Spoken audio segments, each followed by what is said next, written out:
Hello tanks and tankettes, and welcome to a view replay featuring everybody's favourite class of vehicles, artillery, because everybody loves artillery, right? This is Bira mit Bart, and I hope I've pronounced that right, and he's in the Crusader SP, and the Crusader SP has a particular quality compared to other artillery that makes it a bit different and a bit special, and that's basically what this replay is going to be about. Now, I don't pick artillery replays unless there is something, you know, special or amusing about them, and this definitely qualifies. I don't think it's quite as silly as the previous artillery replay I had on the Paris map, where there was some very, very silly RNG going on, but this one is going to be maybe more surreal than anything else, and it's going to be a match that could only have happened with the Crusader SP. So he's landed a couple of shots so far. I've quite heavily edited this one. I've cut like 2 or 3 minutes out just by making lots and lots of little jump cuts, so I'm not going to make you sit through the entire reload, because the relevant bit is really the latter half of this match. The first part, as you can see, well, it's an encounter game.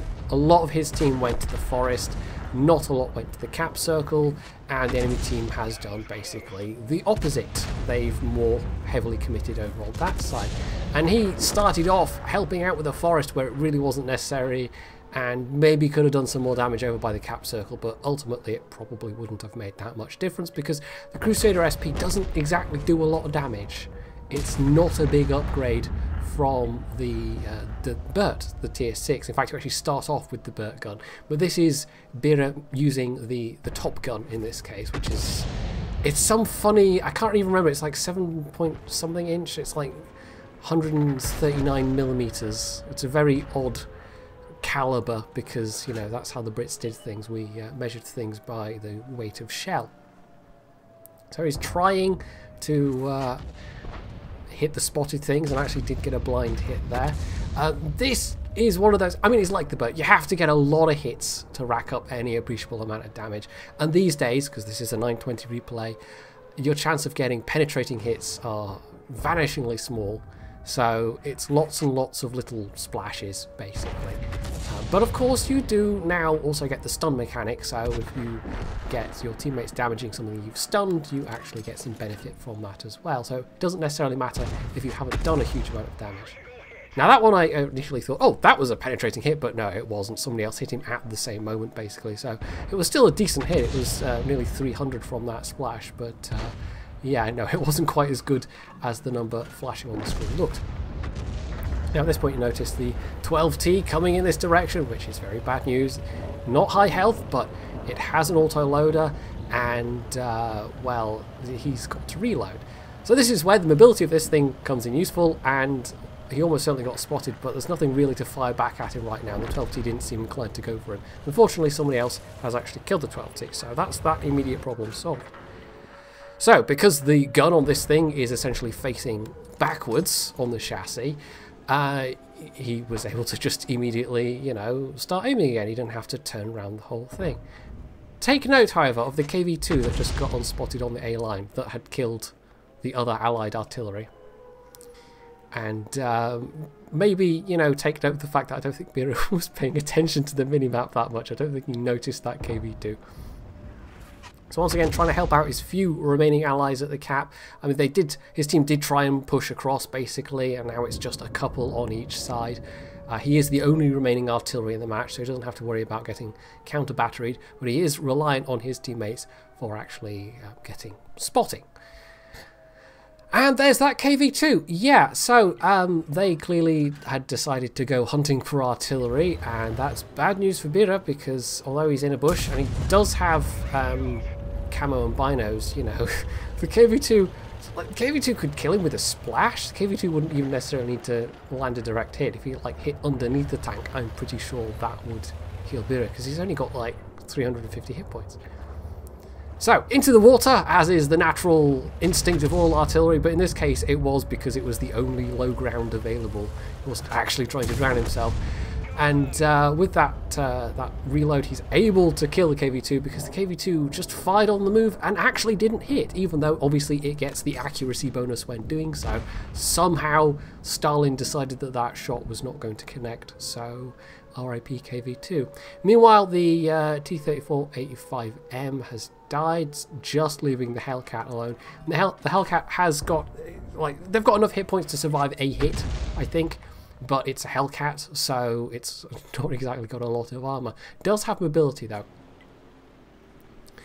So, Bira got a reset, I think. I think that was the moment that just... I don't know, I was so busy talking about the Hellcat, I didn't even notice. But anyway, at this point, the enemy team seem more intent on just trying to finish them off, because they can outnumber this Hellcat 2 versus 1. And although Bira could kill that 3001p, and the 3001p is being a bit canny, making it difficult for him not just sitting still.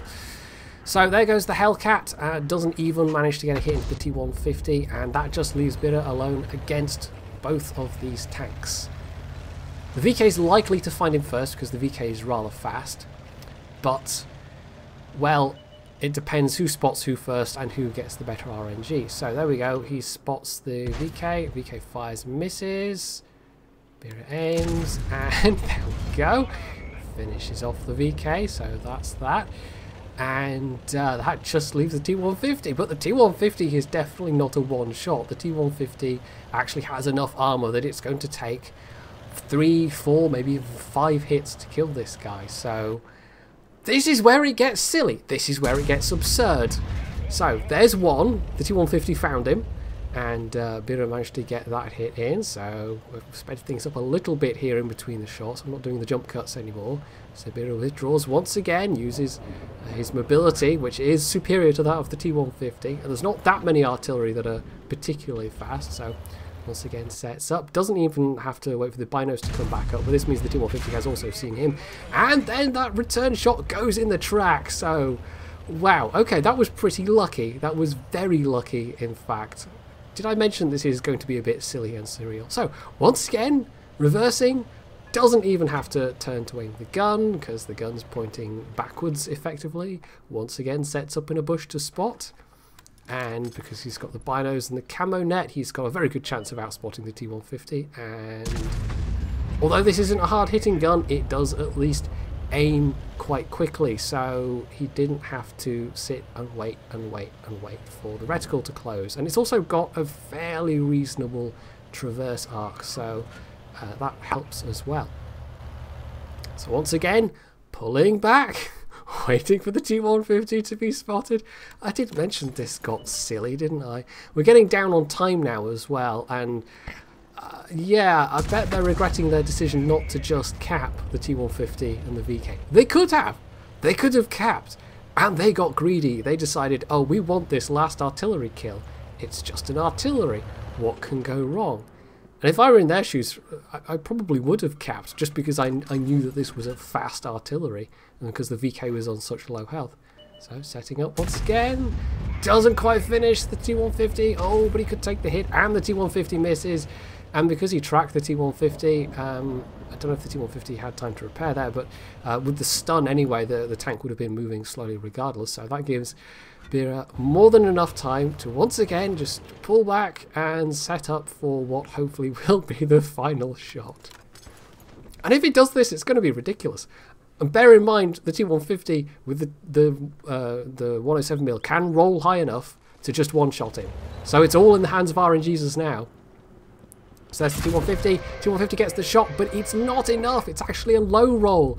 Bira, on the other hand, gets that final, I don't even know if it was a hit, I think it was a splash, but there we go. That was ridiculous. I mean, artillery usually is ridiculous, but, you know, to get a replay on my channel, it has to be especially ridiculous, and I think that does qualify, because he ended up actually having the best damage on the team, the best XP on the team, and effectively carrying the game in an artillery with not particularly effective firepower. But because it was the Crusader SP, because it's fast, because it has that backwards pointing gun, effectively, that's what did it. You know, even in a BERT, it would have been reasonably speedy, but you'd have had to turn to use your gun.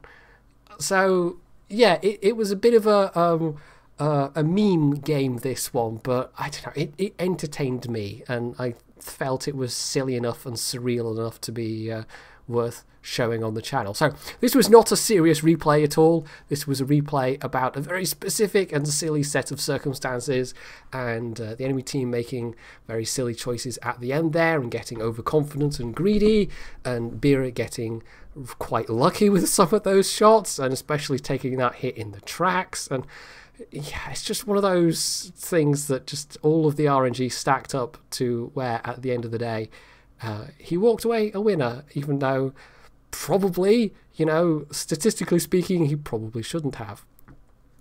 So hopefully you found this entertaining and silly like I did, and if you did, you can leave any comments below, you can hit the like button, you can sub to my channel if you haven't already, and as always, stay tuned for more.